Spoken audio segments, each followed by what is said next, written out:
Hey guys, I hope you're doing great.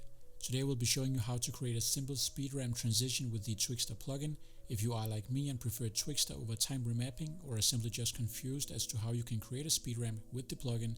Watch along as we'll do it together. So first and foremost, import your footage and drag it to a timeline. I just filmed a sequence of small b-roll shots of my All Might Funko Pop for the sake of this video. Next up, trim your footage in the order you want the speed ramps to occur and cut out all the unwanted parts. When you have trimmed your footage, we are now going to apply the Twixtor effect on the first clip right here. Okay, now our first clip has Twixtor on it. Now before we do anything, let's just check the frame rate here in Twixtor. So right now it says 24. We would want to change it for what frame rate your footage is. Now this could be different for you. Now in my case, my footage is 60 FPS, so I have to change this number to 60 in order for the effect to work properly. Now that you have set your frame rate, we are going to set our first keyframe. So go to the beginning of the clip, go one frame backwards and set your first keyframe. This keyframe is supposed to be at 100% speed. Now go one frame forward and set another keyframe. I'm going to set it to 2400%. Now that is pretty fast, but you can of course change it to how fast you want your speed ramp. Now these numbers are just reference numbers for the sake of the tutorial. You obviously have to play around with it yourself and get the right speed for you. When you have done that, go 7 frames forward and place another keyframe at 1600% or whatever you prefer.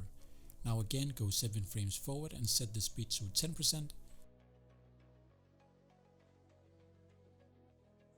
Go to the end of the clip and set a keyframe at the very end for 2400%.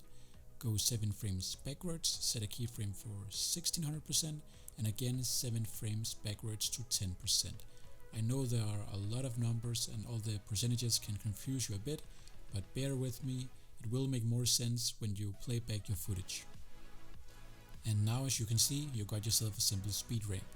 Now what you should do is go into the graph editor and change the curves like this.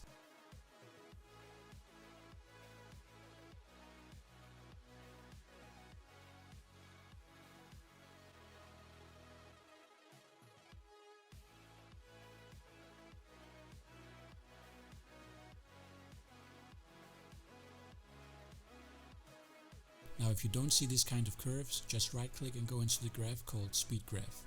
You might start in the value graph, but you just have to switch in order to see these kinds of curves. Now you are pretty much done. Now you can basically copy and paste the Twixtor settings onto the other clips and just tweak the speed and curves for your liking and timing. In order for it to look even better, you can add some effects, color correction, and you made yourself a speed ramp with Twixtor. This is it for the video. I hope you enjoyed. Until next time.